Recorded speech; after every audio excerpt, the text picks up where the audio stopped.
Episode 12 में हम लोग देखते हैं कि फाइट की वजह से काफी सारे कॉबर्स तो मारे जा चुके हैं, वहीं पर काफी सारे कॉबर्स तो इंजर्ड हो चुके हैं। ये देखकर नीमा काफी ज्यादा डर जाती है क्योंकि उसने ऐसी चीज पहली बार ही देखी है। नीमा अब सोचने लगती है कि ये सारी उसी की गलती है क्योंकि उसी की चॉइसेस की वजह से ये सब हुआ है। तभी विल अब कहता है कि शायद से प्रिंस मूव कर रहा है। वो अब शिनकी से कहता है कि लाइटनिंग रेडी रखो और सभी कॉबर्स अपनी आंखें और कान बंद कर लो। ये सुनकर वो सभी भी ऐसे ही करते हैं और तभी हम लोग देखते हैं शिनकी अपनी पावर का यूज करके उन सभी नाइट्स के ऊपर बिजली का हमला करवा देता है, जो कि हम लोगों ने पिछले एपिसोड के एंडिंग में देखा था। इस हमले की वजह से वहाँ पर सभी कॉबर्स को अब वहाँ से भागने का मौका मिल जाता है और अब वो लोग वहाँ से निकल जाते हैं। नीमा कह रही होती है कि हम लोग रिट्रीट नहीं कर रहे हैं बल्कि अभी के लिए हम लोग सेफ जगह पर जा रहे हैं, जिसके बाद अब वो लोग वहाँ से चले जाते हैं। नीमा बता रही होती है कि जिस रीजन की वजह से हमने बैटल करी है वो ये था कि हम लोग को बस सेफ्टी तक पहुँचना है, पर फिर भी हम लोगों ने काफी लॉस सहन किया है। इसके बाद अब वो लोग लीडर के पास पहुँच जाते हैं। तो अब कहते हैं कि कैप्चर्ड एडवेंचर कहाँ पर है। तो विल बताता है कि हम लोगों ने उन्हें पीछे छोड़ दिया है। जब वो लोग जागेंगे तो उन्हें अपने आप ही पता चल जाएगा कि क्या चल रहा है और जो बीस्ट मास्टर है उसे इन्वेस्टिगेटर के हवाले कर दिया जाएगा। तभी अब वो लीडर नोटिस करती है कि काफी सारे कॉबर्स अब मारे जा चुके हैं। तो विल बताता है कि झुंड में से 14 लोग मारे जा चुके हैं, 11 लोग काफी ज्यादा इंजर्ड है। वहीं पर हम लोग को बाकी लोगों के बारे में नहीं पता। हीलर ने अपना बेस्ट दिया पर रिस्टोरेशन करना काफी ज्यादा मुश्किल है। ये सुनकर कुछ कॉबर्स अब रोने लगते हैं और कहते हैं कि हम सभी लोगों की गलती है।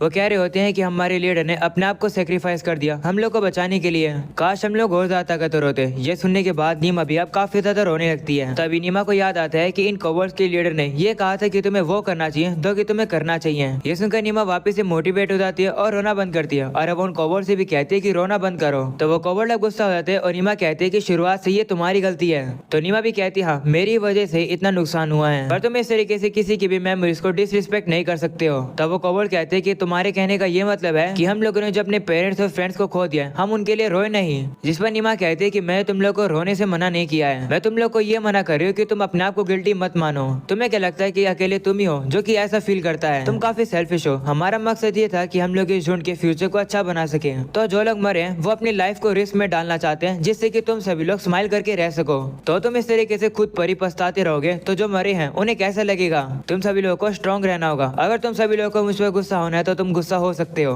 पर मैं जितने भी लोग मरे हैं मैं उनकी तरह ताकतवर बन के रहूंगी, चाहे ऐसा करने में मुझे अपनी जान क्यों न गंवानी पड़े। ये बात सुनने के बाद सभी लोग काफी ज्यादा शौक हो जाते हैं। वहीं पर नीमा सोचने लगती है कि ये बात मुझे पहले रियलाइज कर देनी चाहिए थी कि जिस दिन मैं शिनकी की मालिक बनी थी उसी दिन मेरे ऊपर गॉब्लिन्स की रिस्पॉन्सिबिलिटी आ गई थी। उसी तरीके से जब मैंने कॉबर्स को अपने प्रोजेक्ट में बुलाया तो मुझे उन्हें प्रोटेक्ट करना चाहिए था। एक रूलर के तौर पर ये मैंने अपना खुद का पाथ चुना था, पर ये रास्ता काफी सारे कांटों से भरा हुआ है। काफी सारे लोगों ने इस फाइट में अपनी जान गंवा दी है और मैं उन सभी लोगों की जान वेस्ट में नहीं जाने दे सकती हूँ। इससे चाहे कुछ भी हो जाए मैं बाकी सभी कॉबर्स को बचा कर रहूंगी। तब वही छोटी कॉबर्ड नीमा के सामने आ जाती है और वो सभी से कहती है कि मैं भी ताकतवर बनूंगी, मैं नीमा के साथ मिलकर इस झुंड को प्रोटेक्ट करूंगी। ये सुनकर अब लीडर भी कहती है हाँ अगर हम लोग इस तरीके से पछताते रहेंगे तो हम लोग को कुछ भी नहीं मिलेगा, इसलिए हम सभी लोगों को एक बेस्ट फ्यूचर बनाना होगा हम सभी लोगों के लिए। वो पर्सन मैं थी जिसने नीमा को परमिशन दी थी यहाँ पर आने के लिए। अगर तुम उस पर गुस्सा हो तो अपना गुस्सा मुझ पर भी उतारो। ऐसा बोलने के बाद लीडर नीमा के पास आती है और कहती है लेडी नीमा प्लीज हम लोग को शांति दिलाओ। स्टार्स मुझे अभी भी बता रहे हैं कि आप हमारी सेवियर हो।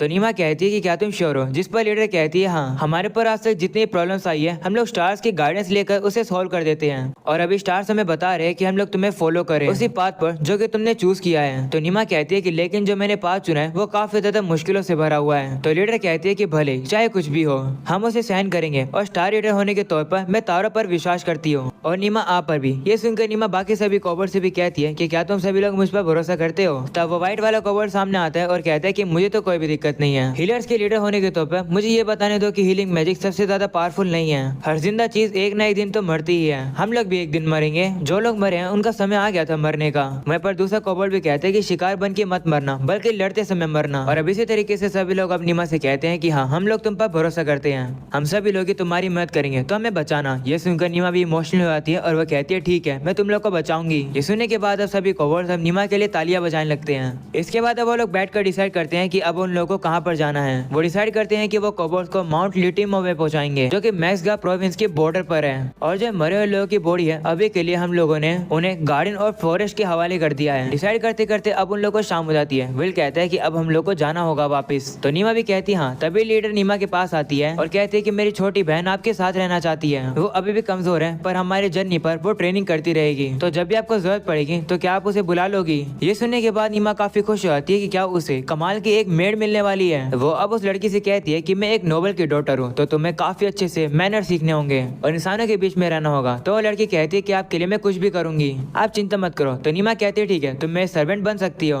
लीडर अब नीमा से भी कहती है कि क्या आप मेरी बहन को एक नाम भी दे दोगी, मैं देखना चाहती हूँ कि मेरी बहन कितनी मैच्योर हुई है। तो नीमा कहती है कि मैं नाम कैसे दूं, हेलेन ने बताया था कि झुंड का जो लीडर होता है वो सभी को नाम देता है। तो लीडर कहती है हाँ, लेकिन जो मेरी बहन है वो एक बीस्ट पर्सन है, ना कि एक कोबोल्ड। तो अगर तुम उसे नाम दोगी तो वो तुमसे बाउंड नहीं होगी। और वैसे मेरी बहन के लिए काफी कमाल की बात होगी कि उसे आप जैसी कमाल की मास्टर मिलेगी। वो लड़की भी नीमा से कहती है हाँ मुझे नाम दो। तो नीमा सोचती है और अब उसका नाम वो रखती है स्पीका। ये नाम वो तारों के कुछ कॉन्स्टलेशन का यूज करके रखती है। ये नाम स्पीका को काफी पसंद आता है। तभी वहाँ पर दो कोबोल्ड के बच्चे आ जाते हैं जो कि नीमा को अब चाटने लगते हैं। नीमा पूछती है कि इन्हें क्या हुआ। तो लीडर बताती है कि ये भी चाहते हैं कि आप इन्हें नाम दो। तो नीमा थोड़ा सोचती है और अब उनका नाम रखती है सीगो और रिकू से। जैसे उनका नाम रखती है उन लोग के ऊपर वो क्रैश आ जाता है। तभी विल वहाँ पर आता है और वो नीमा से कहता है कि अब हम लोग को जाना होगा क्योंकि जो एक्सटर्मिनेशन स्क्वाड है वो एक बैंक्वेट रख रही है। तो नीमा भी कहती है ठीक है और अब वो लोग वहाँ से जा रहे होते हैं। वहीं पर लीडर और बाकी सभी लोग नीमा और सभी लोग का शुक्रिया करती है उनकी मदद करने के लिए। तो नीमा भी उन सभी लोग को अपना ख्याल रखने के लिए कहती है और कहती है कि हम लोग वापस जरूर आएंगे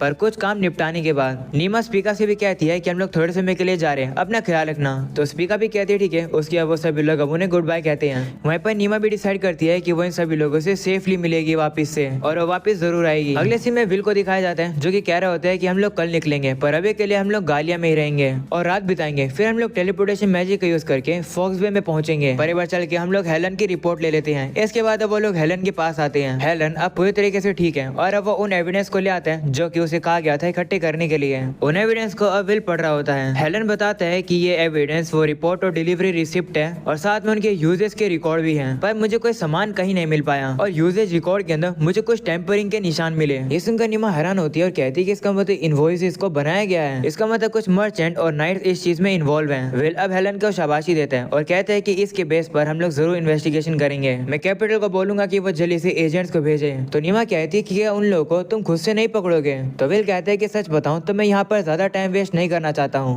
और इन सब चीजों में और कुछ भी होगा। कमांडर के अलावा भी हम लोग शायद से किसी और को ही पकड़ पाएंगे। वो अब हेलन से कहता है कि मैं इन एविडेंस की डिटेल में जाना चाहूंगा। तभी हम लोग देखते हैं कि वहाँ पर रेल्फ आ जाता है। रेल्फ को देखकर नीमा खुश होती है और जाकर उसे गले लगा लेती है। रेल्फ सभी लोगों को बताता है कि सभी लोग रिकॉग्निशन बैंक्वेट के लिए इकट्ठा हो चुके हैं तो हम लोग को भी चलना चाहिए। इसके बाद वो सभी लोग भी बैंक्वेट में आते हैं जहाँ पर उन लोगों को काफी सारा टेस्टी खाना मिलता है। नीमा कहती है कि यहाँ का खाना टेस्टी लग रहा है। तो रेल्फ भी कहता है हाँ, पर मेरे और विल के साथ ही रहना, अकेले कहीं पर मत चली जाना। तो नीमा भी कहती है ठीक है। तभी वहाँ पर वही नाइट आ जाता है जो कि विल और रेल्फ से कहता है कि तुम दोनों को देखकर नाइट काफी ज्यादा खुश होंगे। तो विल भी कहता है कि मुझे खुशी है कि जो एक्सटर्मिनेशन है वो सक्सेसफुल हो गई। किंगडम के लिए इसी तरीके से अच्छे काम करते रहना। विल ये बात काफी प्यार से कहता है जिसे देखकर नीमा सोचती है कि विल तो कितनी अच्छी एक्टिंग कर रहा है। वहीं पर वो कमांडर कहता है हाँ मैं अच्छा काम करते रहूंगा। ऐसा बोलने के बाद वो वहाँ से चला जाता है। विल अब कह रहा होता है कि मुझे कोई पर्सन चाहिए जो कि इस कमांडर के ऊपर नजर रख सके। ये सुनकर नीमा कहते हैं कि शिनकी उसके ऊपर नजर रख लेगा। वो शिनकी से कहते हैं कि कमांडर के ऊपर नजर रखो, अगर वो भागने की कोशिश करेगा या फिर डिसओबे करेगा तो मैं तुम्हें परमिशन दे रही हूँ कि तुम उसे कैप्चर कर लेना। तो शिनकी भी कहता है ठीक है और वो कमांडर के पीछे चला जाता है। वहीं पर रेल्फ नीमा से कहता है कि मैं कुछ लोगों को हील करने के लिए जा रहा हूँ तो तुम विल के साथ ही रहना। तो नीमा भी कहती है ठीक है। वहीं पर विल कहता है कि चलो नीमा हम लोग चलकर रेड हेलड़ा से बात करते हैं, ना चाहते भी हम लोग को उन्हें थोड़ी सी रिस्पेक्ट तो देनी होगी। इसके विल अब उन लोगों के पास आता है और कहता है कि मैंने सुना कि तुम लोगों ने अपने मिशन में काफी अच्छा किया, इसके लिए शुक्रिया। इस पर युगा कहते हैं कि शुक्रिया करने की कोई जरूरत नहीं है। तो विल कहते हैं कि तुम्हारी वजह से ही काफी कम नुकसान हुआ हम लोग का। वहीं पर नीमा देखती है कि युगा के पास तो वही तलवार है जिसका यूज करके वो उन कोबोल्ड्स को मार रहा था। ये देखकर नीमा थोड़ी सी परेशान हो जाती है। तो लार्स अब नीमा को चाटता है और नीमा को होश मिलाता है। नीमा भी अब कहती है हाँ इस समय पर मुझे एक ड्यूक की बेटी होने का एक्ट करना होगा। तभी लक अब नीमा के पास आता है और कहता है कि मेरा नाम लक है, आपने ग्रेट विंड होली बीस्ट को टेम कर रखा है, आपसे मिलकर अच्छा लगा। वहीं पर नीमा देखती है कि लक के तो कान काफी ज्यादा क्यूट हैं। वो उन्हें टच करने वाली होती है लेकिन तभी लार्स अब नीमा को पूंछ मार के रोक देता है। इसके बाद लक अब नीमा से उसका नाम पूछता है। तो नीमा अब उसे बताती है कि मेरा नाम नेफरतीमा है और मैं डेरेन डोस्फी की दूसरी बेटी हूँ। ये सुनकर लक उसे कहता है ओ तो तुम्हारे डैड एक ड्यूक है, इसका मतलब तुम इस विंड होली बीस्ट की मास्टर नहीं हो। तो नीमा कहती है नहीं, लार्स का मालिक असलियत में विल है, लार्स और मैं तो बस दोस्त हैं। ये सुनकर लक हैरान हो जाता है और कहते हैं क्या तुम दोनों दोस्त हो, ऐसा कैसे हो सकता है। वो अब नीमा से कहते हैं कि तुम काफी अजीब हो। वो कहते हैं कि चलो इन सब बातों को छोड़ो, मुझे तो भूख लग रही है, मैं खाना खाने जा रहा हूँ, तुम भी चलोगी क्या। जिस पर नीमा भी कहती है हाँ और अब नीमा लक के साथ चलने लगती है। वहीं पर लक सोच रहा होता है कि उसे क्या खाना चाहिए। तो दूसरी तरफ नीमा चलते चलते उसके पीछे आ रही होती है और वो चलते चलते ही काफी थक जाती है। वो देखकर लक अब नीमा को अपने कंधे पर उठा लेता है। नीमा भी अब काफी खुश होती है और वो देखती है कि वो काफी ऊपर आ चुकी है। नीमा विल से कह रही होती है कि मैं जाकर लक के साथ खाना खा रही हूँ। तो विल उसे कहते हैं कि तुम भूल रहे हो क्या कि तुमने रैल्फ के साथ क्या प्रॉमिस किया था। जिस पर नीमा कहती है कि मुझे वो प्रॉमिस याद है, तुम भी मेरे साथ आ जाओ। ये सुनकर विल अब हेलेडा से कहते हैं कि क्या तुम सभी लोग भी मेरे साथ आओगे। तो वो भी कहते हैं ठीक है। वहीं पर लड़की कहती है कि काफी ज्यादा रेयर है क्योंकि लक को बच्चे पसंद है, पर बच्चे हमेशा लक से डरते हैं। पर नीमा नहीं डर रही है। वहीं पर नीमा लक से कहती है कि क्या मैं तुम्हारे कान टच कर सकती हूँ। जिस पर वो कहता है कि टच कर लो। तो नीमा अब उसके कान टच करती है और उसके कान काफी ज्यादा अच्छे होते हैं जो कि नीमा को काफी ज्यादा एंजॉय करवा रहे होते हैं। तभी नीमा की नजर नीचे जाती है। वो देखती है कि वहाँ पर तो बेलगर होता है जो कि बर्तन धो रहा है। नीमा उसके पास चली जाती है जिसे देखकर बेलगर गुस्सा हो जाता है और कहते हैं कि तुम्हें क्या चाहिए, तुम मेरे काम के बीच में क्यों आ रही हो। तो नीमा कहती है कि मैं तुम्हारे काम के बीच में नहीं आ रही हूँ, मैं देख पा रही हूँ कि तुम काफी हार्डवर्क कर रहे हो। तो बेलगर भी कहता है हाँ, सर्वाइव करने के लिए हम लोग को ये सब काम करने पड़ते हैं। वो अब नीमा से कहता है कि जब मैं ताकतवर हो जाऊंगा तब मैं तुम्हें सबक सिखाने जरूर आऊंगा। नीमा ये भी याद करती है कि बेलगर ने ये भी कहा था कि वो अपने डैड की तरह ताकतवर बनेगा जिससे कि वो सभी लोगों को प्रोटेक्ट कर पाएगा। वो अब नीमा से कहता है कि हमारा प्रॉमिस मत भूलना। तो नीमा कहती है कि मैं नहीं भूलूंगी, तुम भी मत भूलना। लगता है कि अब हम लोग दोस्त बन गए हैं। ये सुनकर बेलगर अब शर्माने लगता है। तो बेलगर के डैड अब बेलगर को अपने पास बुला लेते हैं काम करने के लिए और अब बेलगर भी जाकर अपने डैड के काम में मदद कराने लगता है। इसके बाद नीमा भी अब रैल्फ के पास वापस आ जाती है। तभी हम लोग देखते हैं कि वहाँ पर कारना भी आ चुकी है। वो अब काफी तेजी से आकर नीमा को काफी जोर से गले लगा लेती है। ये देखकर रैल्फ कारना को रोकता है और कहता है कि नीमा को छोड़ दो, उसका दम घुट रहा है। तब कारना भी नीमा को छोड़ देती है और वो नीमा से कहती है कि मैंने तुम्हें काफी याद किया, जो कुछ भी तुमने मेरे बिना किया सब कुछ मुझे बताओ अब। जिस पर नीमा भी कहती है ठीक है। इसके वो सभी लोग अब एक साथ बैठकर अब खाना खा रहे होते हैं। वहीं पर नीमा उन खाने को नोस, ग्राटे और हाकू को भी देती है। कारना नीमा के पेट को देखकर कहती है कि तुमने तो सही में मोशेस के साथ पैक्ट बना लिया, इसका मतलब गॉड ऑफ डिवाइन क्रिएशन तुम्हें पसंद करते हैं। ये सुनकर नीमा भी कहती है हाँ शायद, पर फिर भी अभी भी काफी सारी चीजें हैं जो कि मुझे सीखनी है। ऐसा बोलने के बाद नीमा थोड़ी सी दुखी हो जाती है। वो कहती है कि मुझे अलग अलग कंट्रीज के बारे में और लोगों के बारे में भी सीखना है, मतलब मुझे काफी स्टडी करनी है क्योंकि मेरा स्टेटस ही ऐसा है तो मेरे ऊपर काफी सारी रिस्पॉन्सिबिलिटीज हैं और क्योंकि मैं छोटी हूँ मैं अपनी फैमिली के ऊपर बर्डन नहीं लाना चाहती हूँ। मैं अच्छे से ग्रो करूंगी और हमारी फैमिली का नाम रोशन करूंगी। ये सुनने के बाद कारना काफी खुश होती है और उसे गले लगा लेती है और कहती है कि लगता है तुमने काफी कुछ सहन किया है। वो सुनकर नीमा भी थोड़ी सी इमोशनल हो जाती है और कहती है हाँ मैंने काफी सहन किया है। मैं पर अब लग भी नीमा से कहता है कि मुझे नहीं पता कि यहाँ पर क्या चल रहा है, पर नीमा अगर तुम्हें कोई भी दिक्कत हो तो मुझे जरूर बताना, मैं तुम्हारी मदद करूंगा। वो सुनकर नीमा खुश होती है और कहती है ठीक है शुक्रिया, मैं तुम्हें जरूर बताऊंगी। ये सुनकर लक भी खुश होता है। वहीं पर नीमा सोचती है कि मिस्टर लक एक अच्छे पर्सन है। एक दिन मैं होप करती हूँ कि मैं लोगों को ये समझाऊंगी कि ऐसे मॉन्स्टर्स हैं जिनसे तुम फ्रेंडशिप कर सकते हो। मैं श्योर हूँ कि अगर मिस्टर लक और जो फाइटर लीडर थे